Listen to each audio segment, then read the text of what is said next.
Tout un chacun dans cette vie a déjà donné ou fait quelque chose pour quelqu'un. Ça pourrait être ton aide, ta disponibilité, ton énergie, ton affection ou même des biens matériels. Et au fond de toi, tu attends quelque chose, pas forcément de l'argent, pas forcément un retour immédiat, juste un merci, juste une reconnaissance, juste le sentiment que ce que tu as fait à compter. Mais ce merci ou cette reconnaissance n'arrive jamais. Et ce qui te dérange, ce n'est pas seulement l'absence de mots, mais c'est ce que ça déclenche en toi. De la gêne, de la frustration, un sentiment étrange, comme si tu avais donné quelque chose pour rien. Et peut-être que tu t'es déjà dit, les gens sont ingrats, plus jamais je ne ferai ça, on profite de moi. Mais laisse-moi te poser une question. Et si le vrai problème, ce n'était pas les gens? Et si ce n'était pas leur manque de gratitude, mais ton attente silencieuse? Aujourd'hui, tu vas comprendre quelque chose qui peut littéralement te libérer.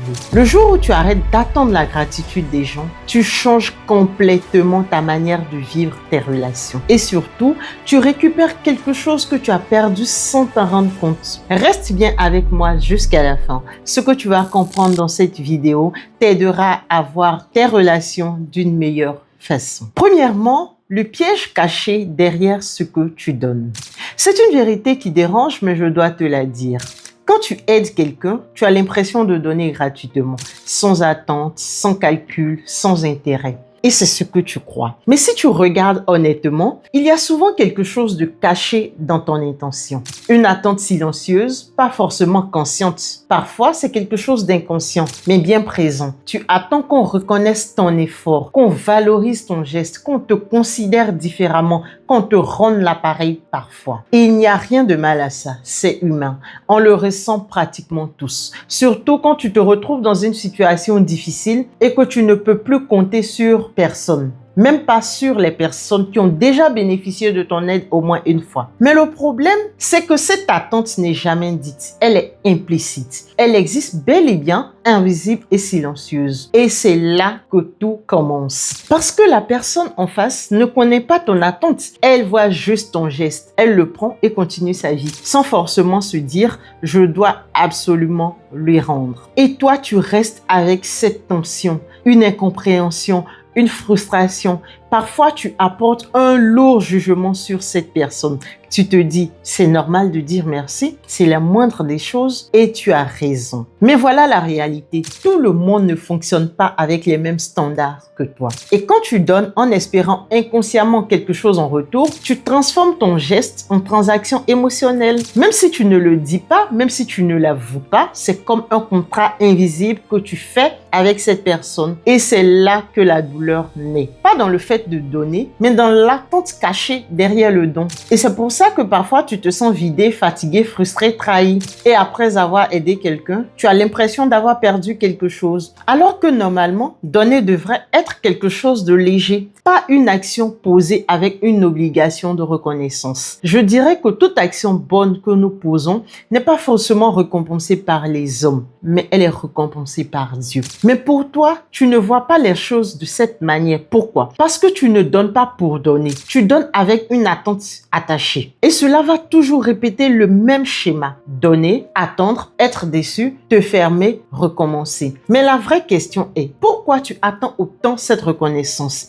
Et c'est ce que nous allons voir dans la prochaine partie. Deuxième point, tu n'attends pas de la gratitude, tu attends une validation. Tu penses que tu attends de la gratitude, juste un merci, un peu de reconnaissance, mais si on creuse vraiment, ce n'est pas ça. Ce que tu attends, c'est de la validation. Tu veux que ton geste soit vu, que ton effort soit reconnu, que ta valeur soit confirmée. Et sans t'en rendre compte, tu attaches ce que tu fais à ce que tu vaux. Quand quelqu'un te remercie, tu te sens bien, tu te sens utile, tu te sens reconnu. Mais quand il ne le fait pas, tu te remets en question, tu te sens ignoré, tu te sens sous-estimé et c'est là que le problème commence. Parce que ta valeur ne devrait jamais dépendre de la réaction de quelqu'un d'autre. Mais dans la réalité, beaucoup de personnes fonctionnent comme ça. Elles donnent pour être appréciées, elles aident pour être reconnues, elles s'investissent pour être validées. Pas consciemment, mais émotionnellement. Et ça crée une indépendance invisible. Tu ne donnes plus librement, tu donnes conditionnellement. Même si tu ne le dis pas, même si tu ne le vois pas. Et c'est pour ça que certaines personnes donnent énormément, mais se sentent toujours vides.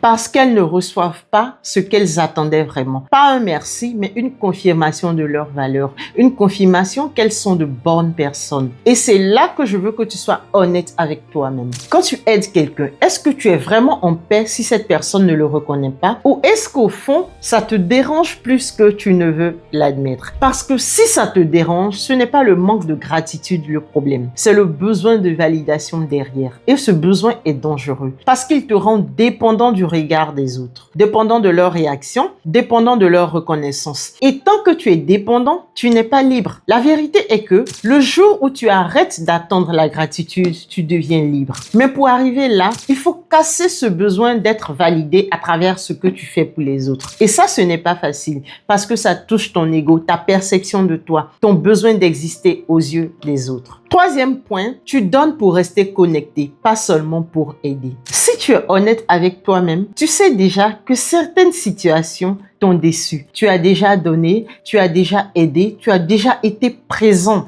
et tu as déjà ressenti ce vide après. Cette impression d'avoir fait beaucoup sans recevoir grande chose. Alors laisse-moi te poser une vraie question. Pourquoi tu continues à donner alors que tu sais que ça te coûte émotionnellement? Ce n'est pas seulement par gentillesse ni par générosité que tu le fais. C'est aussi parce que donner te connecte. Quand tu aides quelqu'un, tu te sens utile, tu te sens proche, tu te sens important. Tu sens qu'il y a un lien qui se crée et ce lien te donne une place dans la relation. Même si cette place n'est pas toujours équilibrée, tu préfères ça que de ne pas exister dans la relation. Et c'est là que le piège se crée. Parce que tu ne donnes plus seulement pour aider, tu donnes pour maintenir une connexion, pour garder un lien, pour rester présent dans la vie de l'autre, pour ne pas être oublié quand tu auras besoin à ton tour de cette personne. Et tant que tu fonctionnes comme ça, tu t'exposes à donner plus que nécessaire, à accepter plus que tu ne devrais, à rester dans des relations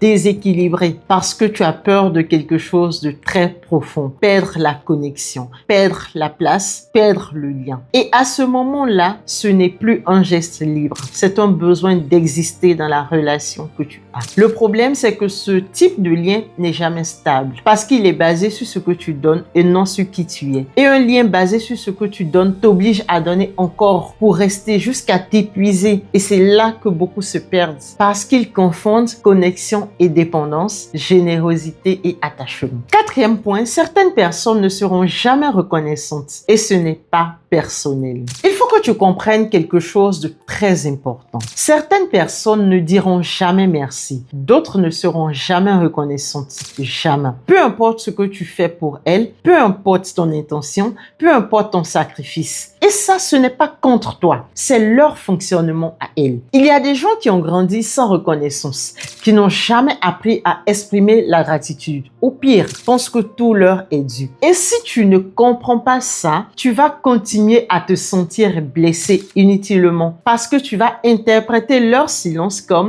du mépris, de l'ingratitude ou un manque de respect. Alors que parfois, ils ne fonctionnent juste pas comme toi. Par exemple, tu aides quelqu'un à un moment difficile de sa vie. Tu es présent, tu es engagé. Quelques mois plus tard, cette personne réussit. Elle ne te mentionne pas. Elle ne revient même pas vers toi. Et toi, tu te dis, après tout ce que j'ai fait pour elle. Mais la vérité, c'est que pour elle, c'était normal. Et pour toi, c'était important. Mais il y a un décalage total. Et c'est ce décalage qui crée de la douleur. Tu dois savoir que tout le monde ne ressent pas la gratitude comme toi. Tout le monde ne l'exprime pas comme toi. Et tout le monde ne voit pas ce que tu fais. Et le plus dur à accepter, c'est que certaines personnes ne verront jamais ta valeur. Pas parce que tu n'en as pas, mais parce qu'elles n'ont pas la capacité de la reconnaître. Et le jour où tu comprends ça, tu arrêtes de forcer, tu arrêtes d'attendre, tu te retires intérieurement. Pas avec haine, ni avec frustration, mais avec lucidité, sans devenir froid ni distant. Tu dois te dire que quand tu décides de donner, c'est parce que tu veux juste faire du bien à quelqu'un et tu n'as pas forcément besoin de reconnaissance. Dans la pratique, cela peut paraître difficile, mais tu protèges ton cœur, tu préserves ton énergie pour des choses utiles. Et ça, c'est une une forme de liberté que peu de gens atteignent.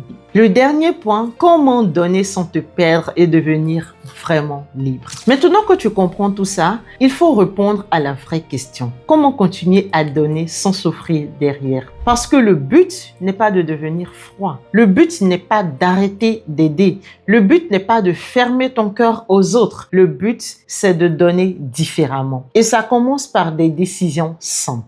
1. Tu dois arrêter d'attendre. Arrêter d'attendre un merci, un retour, une reconnaissance de chaque personne que tu aides. Je ne dis pas que les gens ne devraient pas être reconnaissants, mais ta paix ne doit pas dépendre de ça. Quand tu donnes quelque chose ou que tu rends un service à quelqu'un, fais-le en sachant une chose, qu'il est possible que tu ne reçoives rien. Donne parce que tu le veux. Donne en te disant que la vie saura te récompenser au bon moment. Si tu mets ta foi en l'être humain, tu seras vraiment déçu. 2. Apprendre à poser des limites. Donner ne veut pas dire tout accepter. Aider ne veut pas dire te sacrifier. Être là ne veut pas dire t'oublier. Tu peux aider sans te vider, sans te suradapter, sans te rendre disponible tout le temps. Parce que la meilleure version de toi ne donne pas plus, elle donne mieux. Elle choisit quand donner, à qui donner, jusqu'où donner. Et surtout, elle ne donne pas pour être aimée, elle donne parce qu'elle a choisi de le faire. Parce que quand tu donnes sans attente, tu ne peux plus être déçu. Tu ne peux plus te sentir utilisé. Tu ne peux plus te sentir ignoré parce que tu n'attendais rien lorsque tu donnais. Et là, tu deviens libre de donner, libre de refuser, libre de choisir et surtout libre de ne plus dépendre des réactions des autres. Retiens que tu peux changer quelque chose, pas les autres, mais toi. Tu peux décider de donner différemment, pas pour être vu, pas pour être validé, pas pour être reconnu, pas pour recevoir des autres plus tard, mais parce que tu l'as choisi. Et quand tu fais ça, quelque chose de puissant se produit. Tu reprends le contrôle. Tu ne dépends plus de leur réaction, ni de leur gratitude, ni de leur regard, parce que tu ne donnes plus par besoin, tu donnes par liberté. Et la liberté, c'est le niveau le plus élevé dans les relations. Alors, j'aimerais te laisser avec une question. Est-ce que tu donnes vraiment librement ou est-ce que tu attends encore quelque chose en retour? Ta réponse va définir la manière dont tu vas vivre toutes tes relations à partir d'aujourd'hui. Prenons l'exemple sur notre Dieu qui nous donne tellement de choses par amour, sans aucune arrière-pensée. Tu verras que si tu développes cette conception de ne rien attendre en retour, tu vivras heureux et épanoui. Et ce qui t'est destiné viendra forcément à toi. Je sais que cette vidéo t'a fait du bien et qu'elle te transformera en une personne nouvelle. Prends soin de toi et à bientôt.